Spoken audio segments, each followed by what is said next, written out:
जैसा कि आपको कल दूसरे लेक्चर में बताया गया था, सोर्स ऑफ हिंदू लॉ का जो प्राचीन स्रोत था उसका 4 भागों में बांटा गया है। 4 भागों में जो प्राचीन स्रोत को बांटा गया है उसका पहला नंबर भाग था श्रुति। श्रुति यानी सुनना। सुनना यानी श्रुति का 4 वेद बताए गए हैं। 4 वेद में हमने 2 वेद पढ़ लिया था कल और 2 वेद बाकी रह गए हैं। तो आज इस लेक्चर में हम सामवेद और अथर्ववेद को पढ़ेंगे। ठीक है, आइए चलते हैं हम अपनी विषय की ओर। देखिए, तीसरा नंबर है सामवेद। ठीक है ना, यह हिंदू धर्म के 4 वेदों में से एक है जिसका अर्थ है गान से होता है। इसे गान का वेद भी कहा जाता है। यानी यह जो सामवेद है यह गान बजान करने वाला, गाने बजाने का वेद कहा जाता है। ठीक ना, यह एक मंत्रों और धुनों का एक संग्रह है। यह मतलब मंत्र और धुन से इसको संग्रह किया जाता है और जिसे देवी देवताओं की स्तुति में गाया जाता है। जैसा कि आप लोग जानते हैं कि जो ये सामवेद है इसे गान के माध्यम से या मंत्रों के माध्यम से या धुनों के माध्यम से गाकर ही स्तुति की जाती है। जैसा कि आप लोग देखे होंगे किसी मंदिर, किसी हिंदू धर्म के अनुष्ठान में या यज्ञ में कैसे गाया जाता है, कैसे धुन बजाया जाता है, उसी प्रकार यह गाकर और धुनों के आधार पे यह सामवेद का यहाँ से वर्णन होता है। जिसे देवताओं को यानी कि गा कर और प्रसन्न किया जाना होता है, कि जिसे आप देवताओं को स्तुति के माध्यम से आप गाते हैं और उन्हें प्रसन्न करते हैं और आगे बढ़ते हैं। भारतीय संगीत और नृत्य की उत्पत्ति का भी आधार माना जाता है। यहाँ ये कहा गया है कि जो सामवेद है संगीत और नृत्य की उत्पत्ति का आधार भी माना गया है सामवेद को। सामवेद यदि जो यह सामवेद है तो ये संगीत और नृत्य का उत्पत्ति का आधार माना गया है, क्योंकि यहीं से उत्पत्ति हुई है। सामवेद से ही नृत्य कला का उत्पत्ति हुई है। यह गान एवं छंद के प्रभावित है, छंद से प्रभावित है। यह गान से यानी गाकर और अपने शारीरिक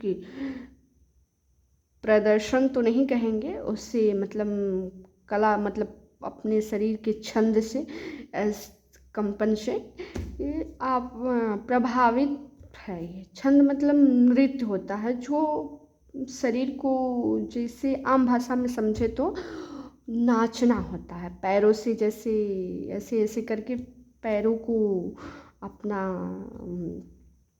किया जाता है। जैसे बसंती वाला था नाच, बसंती नाच, इसमें कर रही थी जो बसंती थी, ऐसे ऐसे नाच रही थी। वहीं छंद का अर्थ यही है, पैरों से अपना कला दिखाना। प्रभावित है ये सामवेद। सामवेद को भारतीय संगीत का मूल आधार माना गया है। कि सामवेद जो है ना, ये एक भारतीय जो संगीत है उसका मूल स्वरूप बताया गया है, रूप कहा गया है। इसमें मूल स्वरूप इसलिए कहा गया है क्योंकि यहीं से सामवेद के आधार से ही ये उत्पन्न होता है। नृत्य कला जो होता है सामवेद के ही अनुसार ये इसको आविष्कार, इसका उत्पत्ति, इसका वर्णन किया गया है, सामवेद में ही किया गया है।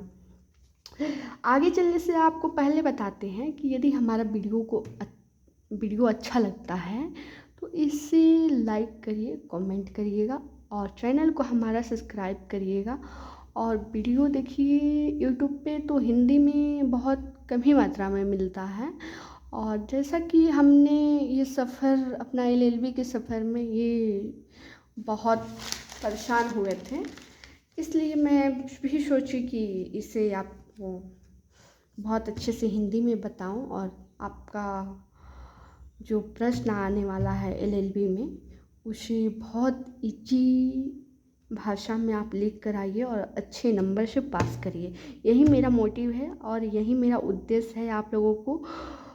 और आप लोग हमारे वीडियो को देखकर मोटिवेट करिएगा कि और इसका और आगे वाले सीरीज हम बनाएं, और ताकि आप लोगों को किसी प्रकार का परेशानी ना हो। और आगे चलते हैं हम अथर्ववेद पे। यह हिंदू धर्म के 4 वेदों में से एक है जिसे अथर्वगीरस कहते हैं। अथर्वगीरस वेद भी इसका उपनाम है। अथर्वगीरस जो नाम है अथर्ववेद का, ये उपनाम है। इसमें औषधियाँ, व्याधि निवारण, वशीकरण, रोग निवारण, सुरक्षा, दैनिक जीवन से संबंधित अनुष्ठान, राष्ट्र निर्माण, तांत्रिक अनेक विषयों का वर्णन किया गया है। इसमें यह बताया गया है अथर्ववेद में कि यदि आपको किसी प्रकार का पीड़ा होता है, शारीरिक, मानसिक या वशीकरण या जादू टोना इस संबंधित आप परेशान हैं, तो अथर्ववेद के द्वारा इसे निवारण कर सकते हैं। व्याधि को निवारण कर सकते हैं। रोग है, टोटका है, जादू है, वशीकरण है, किसी प्रकार से रोग से व्यथित हो रहे हैं तो उससे निवारण कर सकते हैं। अपना सुरक्षा कैसे करना है, ये सब हमारा अथर्ववेद ही बताता है। और दैनिक जीवन में परेशानियाँ किस प्रकार से आ रही है, उसे कैसे हमें उससे बचना है, कैसे किस प्रकार से हमें इसको खंडन करना है परेशानियों को, वो जो सब हमारे अथर्ववेद के द्वारा ही बताया गया है कि कैसे इसे निवारण करना है। तो आप सरल भाषा में इसे समझिए कि एक निवारण करने के लिए कभी आपका प्रश्न आता है एकेडमिक में, या क्वेश्चन आता है आपका अथर्ववेद से, तो आप सरल भाषा में यही लिखिएगा कि यह हिंदू धर्म से संबंधित वेद माना गया है जिसका उपनाम है अथर्वगीरस। वेद भी उपनाम में कहा जाता है। इसमें औषधियाँ से संबंधित, व्याधि निवारण, वशीकरण, रोग विमुक्ति, सुरक्षा, दैनिक जीवन से संबंधित अनुष्ठान और तांत्रिक जादू टोटका के लिए ये अथर्ववेद बनाया गया है। जिसे हमारे अथर्ववेद के अनुसार ही दिनचर्या, किसी प्रकार का भय हो रहा है, जादू टोना किया गया है, बहुत सारे इसमें आते हैं जो कि परेशानियों से भरा आपका जीवन है या किसी प्रकार से है, तो उसे अथर्ववेद के द्वारा ही, मंत्रों के द्वारा इसे ठीक किया जा सकता है। ठीक, यदि हमारा वीडियो अच्छा लगा है तो इसे लाइक करिएगा। और मैं आपको यही बोलूँगी कि इस तरह का वीडियो आपको पूरे यूट्यूब चैनल पे खोज लीजिएगा, नहीं मिलेगा। और हमारा अगला टॉपिक रहेगा स्मृति, जो कि प्राचीन स्रोत का दूसरा भाग है। स्मृति को कल हम लोग पढ़ेंगे और बहुत अच्छे से समझेंगे। हिंदी भाषा में बहुत आसान भाषा में समझेंगे, जो कि ये बेयर एक्ट में आपको नहीं मिलेगा, हिंदू विधि में नहीं मिलेगा। और शायद आप लोगों के क्लास में भी बहुत अच्छे से नहीं पढ़ाया जा रहा होगा, क्योंकि क्लास में भी वही समझाया जाता है कि जो आपको समझ में ना आए, बहुत कम समय, लिमिटेड समय में आपको समझाया जाता है और बहुत बारीकी से नहीं समझाया जाता है। इसलिए आप मेरा वीडियो को देखिए और देख के आप अपना आगे की पढ़ाई कर सकते हैं। और आगे की पढ़ाई करिएगा तो आपको आगे कामयाबी भी मिलेगी, क्योंकि हिंदी में आप हिंदी मीडियम के स्टूडेंट हैं तो हिंदी में आपको तो पढ़ना पड़ेगा। नहीं पढ़िएगा तो एकेडमिक में क्या होगा, आपका परीक्षा में आएगा ऐसा क्वेश्चन और आप नहीं पढ़े रहिएगा तो आपको कोई फ़ायदा नहीं है कि आपको जाकर कुछ भी लिख दीजिएगा तो नंबर एकेडमिक वाले भी नहीं देते हैं। बहुत लड़कों को, जो हमारे बैचमेट थे, बहुत सारे लड़कों को फेल कराया जाता था, जो कि वो बहुत अच्छे से नहीं लिख पाते थे, जिसे फेल होना ही होना होता था। और आप हिंदी में हैं तो हिंदी के मटेरियल कॉलेज में बहुत कम ही मात्रा में मिलता नहीं है। आपको खुद से अपने से मेहनत करना होता है, और आप किताब पढ़िएगा तो आपको उतना समझ में नहीं आएगा। बहुत अपर लेवल का होता है किताब, जो कि आपको समझ से बाहर होगा। ठीक है, चलिए हम विदा लेते हैं, और आप हमारे वीडियो के माध्यम से आप देखिए और समझिए हिंदू विधि को बहुत आसान भाषा में। और यदि अंतिम यही आपसे बोलेंगे कि हमारे वीडियो को लाइक करिए, कमेंट करके बताइए कि कैसा लगा, और हमारे चैनल को सब्सक्राइब करिए। Bye bye bye.